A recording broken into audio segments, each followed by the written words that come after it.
Olá, eu sou o Samuel, pastor presbiteriano e teólogo. Bênção de Deus a você. Obrigado por estar aqui. Seja bem-vindo a mais um conteúdo.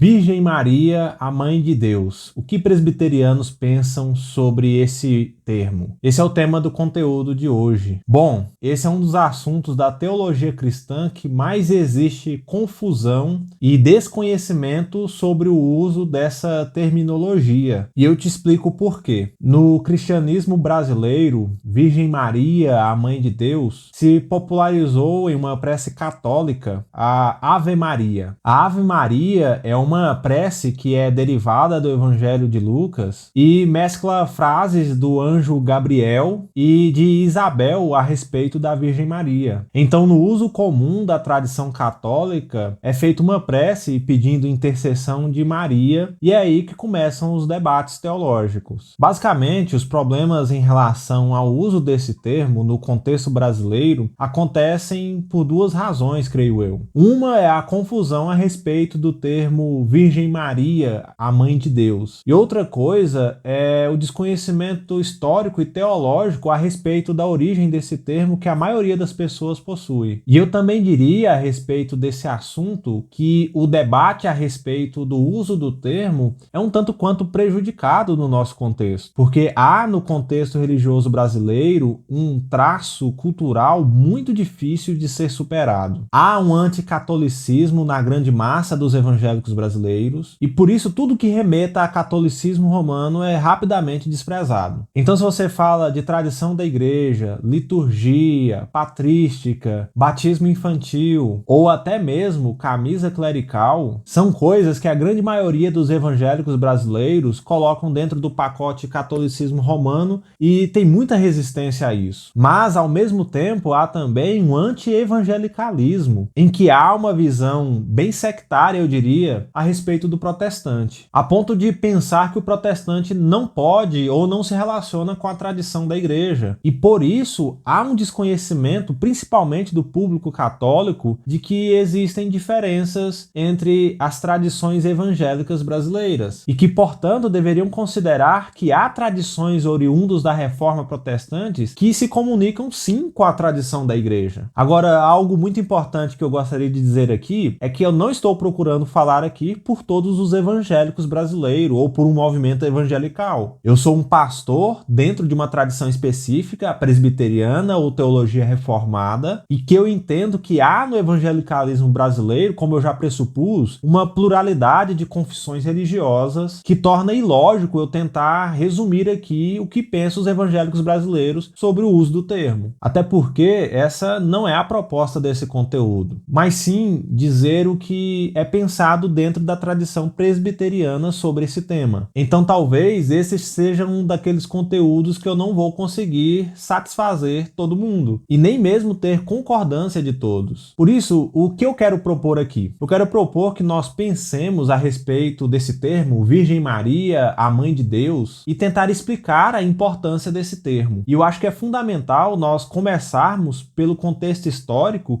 que explica o uso desse termo. Então vamos lá, o contexto histórico. Nós já temos nos séculos 4 e 5 registros a respeito do uso do termo Virgem Maria, a Mãe de Deus. E ao que parece é o bispo Alexandre de Alexandria que é o primeiro a usá-lo já no século IV da era cristã. Então aqui nós estamos voltando aos primeiros séculos da igreja. E os primeiros séculos da igreja são marcados por bastante debate. E debates esses que vão tratar a respeito da pessoa e a natureza de Cristo. Então, o que vai protagonizar os primeiros séculos da igreja cristã são os grandes concílios ecumênicos. E, basicamente, os concílios ecumênicos estão lidando com os problemas das heresias que estão surgindo dentro da igreja. E nós temos uma massa de heresias que são produzidas a respeito da pessoa de Cristo. Então, nós temos, ocupando a mente dos primeiros teólogos e pais da igreja, um problema cristológico. E, basicamente, é como a segunda segunda pessoa da Trindade se uniu à natureza humana. Como é possível isso? E se nós fôssemos fazer um resumo dessas heresias, nós poderíamos citar algumas, mas eu não vou fazer isso. Elas caminham em duas direções. Há grupos de heresias que negavam a humanidade de Cristo e há grupos de heresias que vão negar a divindade de Cristo. Isso significa que o debate a respeito do termo a Virgem Maria, a Mãe de Deus, está nesse contexto, especificamente na discussão sobre a união das duas naturezas da pessoa de Cristo. Então, como começou esse debate? No ano de 428 da era cristã, aconteceu algo no mínimo curioso na história da igreja. Nestório, um monge oriundo da Ásia Menor, se torna patriarca de Constantinopla, a capital do Império Oriental. E ao que parece, essa era uma ação política que contrariava principalmente o bispo de Alexandria, mas era uma ação natural e esperada porque Constantinopla era a capital do Império. E o problema dessa tensão política vai ser agravada justamente pela posição teológica de Nestório, de Constantinopla, porque Nestório negava o título da Virgem Maria de Mãe de Deus. E o que vai levar Nestório a negar o termo a Virgem Maria, a Mãe de Deus, é uma questão cristológica. Então Nestório nega a Virgem Maria como Mãe de Deus em razão da sua visão sobre Cristo, e não em razão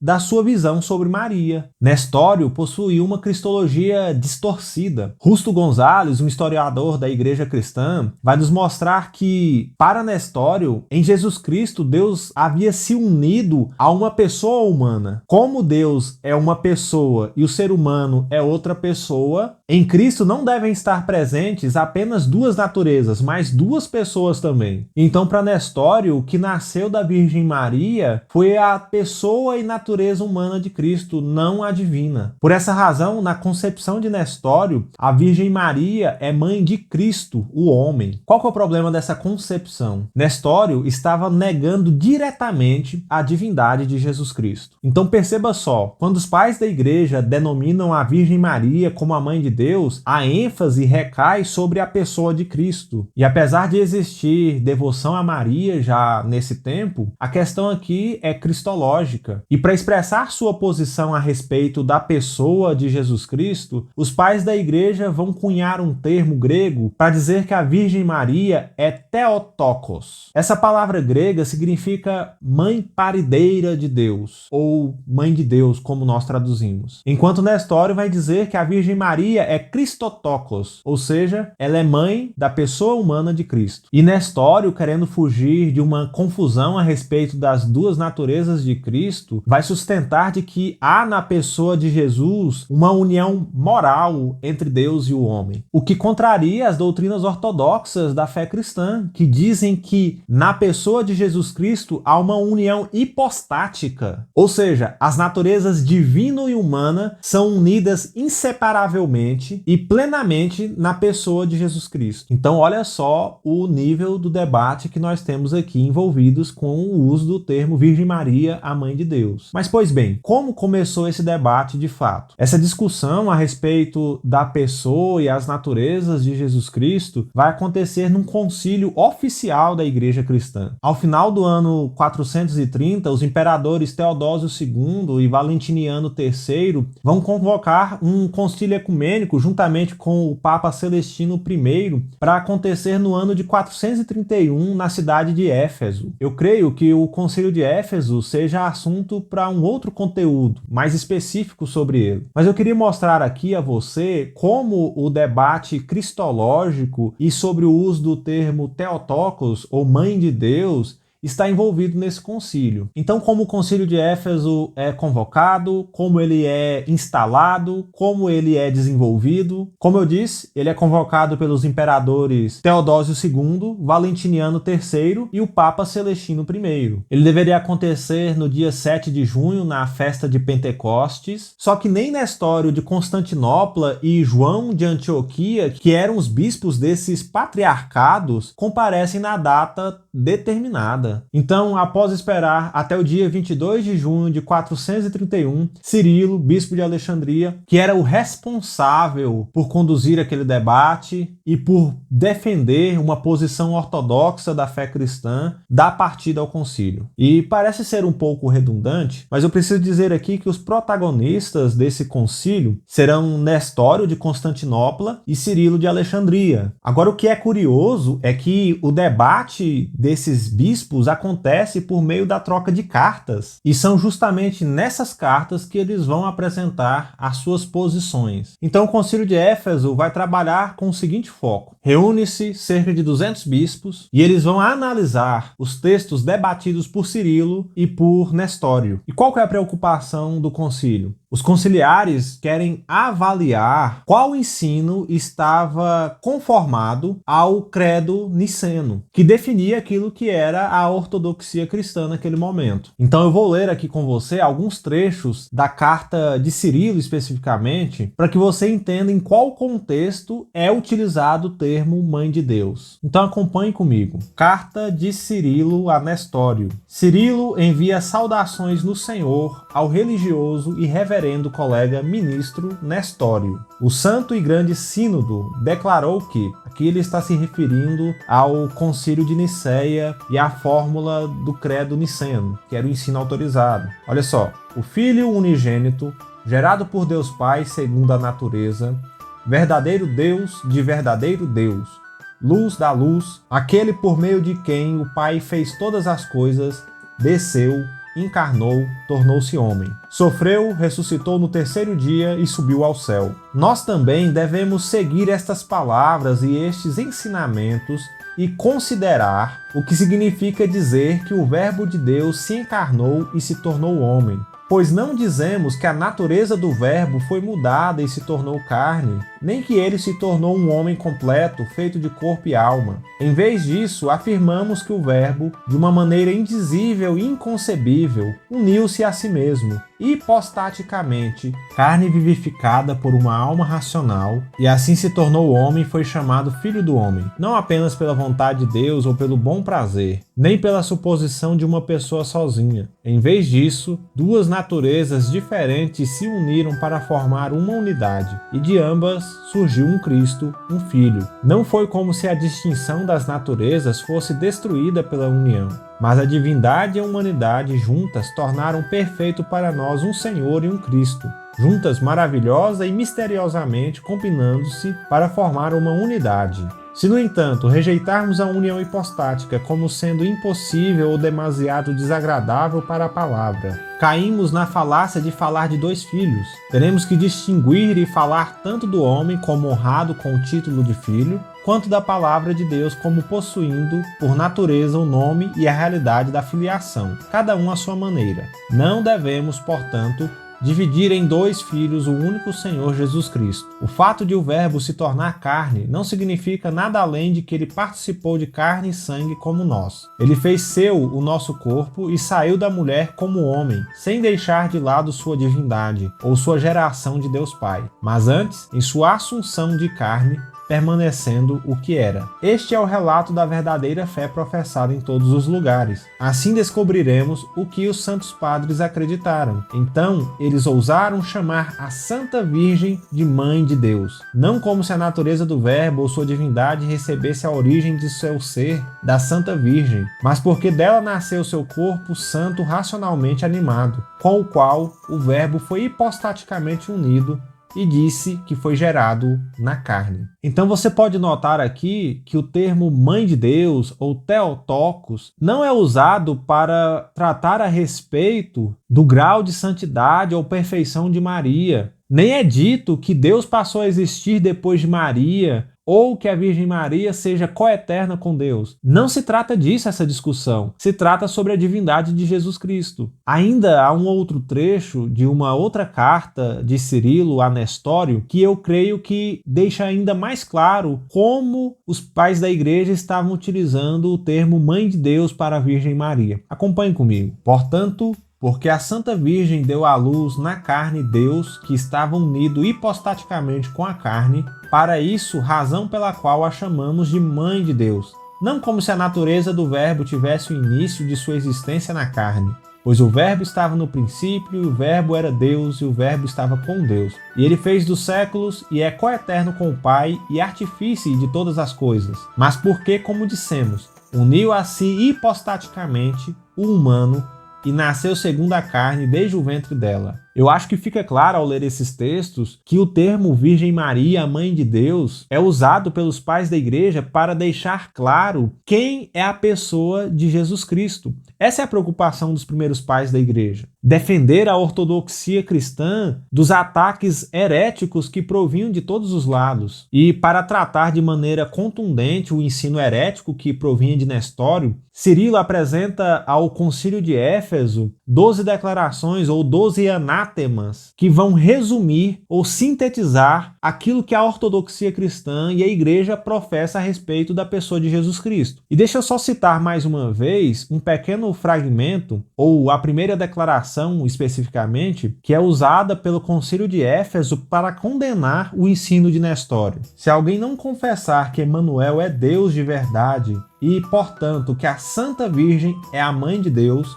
pois ela deu à luz carnalmente o Verbo de Deus que se tornou carne, seja anátema. Eu poderia dar mais detalhes a respeito do Concílio de Éfeso, mas eu creio que eu me delongaria muito a respeito desse assunto, como eu já fiz até aqui. Mas por aqui basta dizer que é claro para os pais da igreja que o uso do termo Mãe de Deus para a Virgem Maria diz respeito à pessoa de Cristo. E que, portanto, o seu uso é legítimo. E há verdade nessa declaração. Eu entendo a preocupação de muitos evangélicos brasileiros a respeito do uso desse termo, que eu preciso admitir que de fato pode levar a uma má compreensão, mas nós não podemos ser ignorantes historicamente e teologicamente para esquecermos da importância desse termo para uma fé ortodoxa na pessoa de Cristo. Então eu espero que você perceba a importância do Concílio de Éfeso e dessa declaração sobre a Virgem Maria como a Mãe de Deus para a fé cristã ortodoxa. Porque essa declaração sobre a Virgem Maria diz mais sobre Cristo do que propriamente da Virgem Maria. E esse debate é tão relevante que a concepção de união hipostática das duas naturezas de Jesus Cristo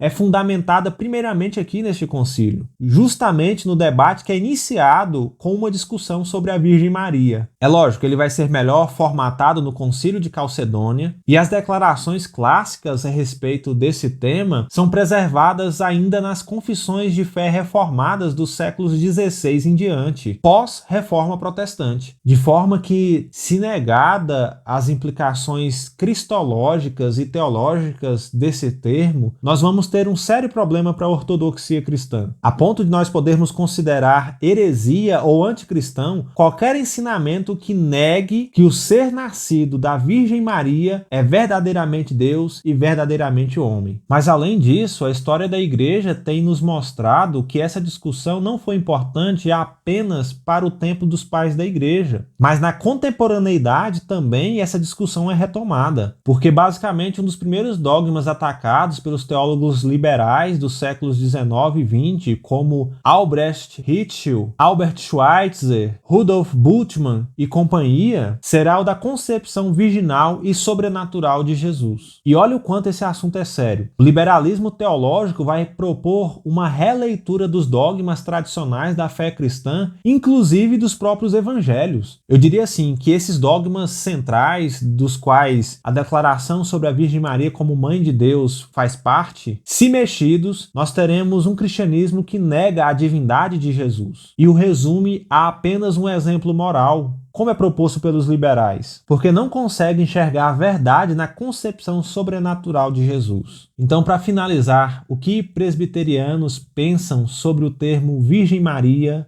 Mãe de Deus? Primeiramente, é um termo legítimo e não há um equívoco em adotá-lo, porque o uso correto e contextual desse termo diz respeito à divindade de Jesus Cristo. E nesse sentido nós fechamos com o Concílio de Éfeso, que é um dos responsáveis por assegurar talvez a principal doutrina cristã, que é a união hipostática das duas naturezas de Jesus. A Confissão de Fé de Westminster, que é adotada pelas igrejas presbiterianas, por exemplo, vai dizer no capítulo de Cristo, o Mediador, o seguinte: Jesus foi concebido pelo poder do Espírito Santo no ventre da Virgem Maria e da substância dela. As duas naturezas inteiras, perfeitas e distintas, a divindade e a humanidade foram inseparavelmente unidas em uma só pessoa, sem conversão, composição ou confusão. Essa pessoa é verdadeiro Deus e verdadeiro homem, porém um só Cristo, o único mediador entre Deus e o homem. Então, é uma declaração cara para os presbiterianos. Contudo, eu não posso deixar de fazer uma ressalva, que é a seguinte: ainda que o uso do termo Virgem Maria, Mãe de Deus, seja legítimo, ele não constitui para os presbiterianos um instrumento de devoção. Ou seja, não há no presbiterianismo uma veneração da Virgem Maria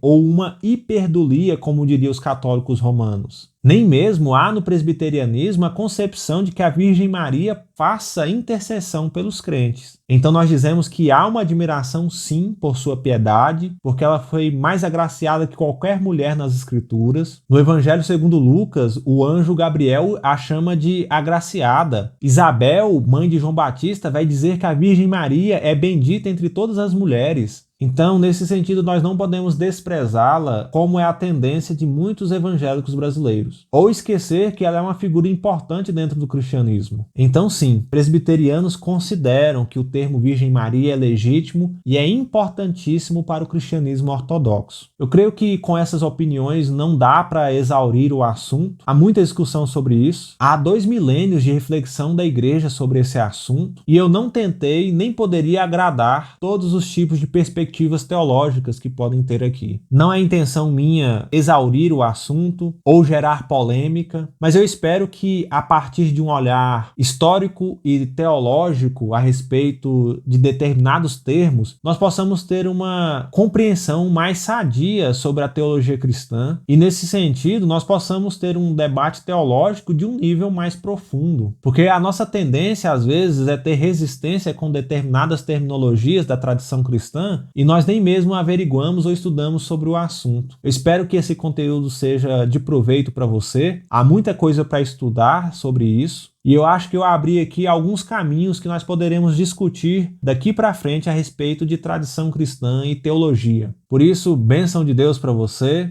Tenha uma semana proveitosa e nós nos vemos com mais conteúdos. Até mais.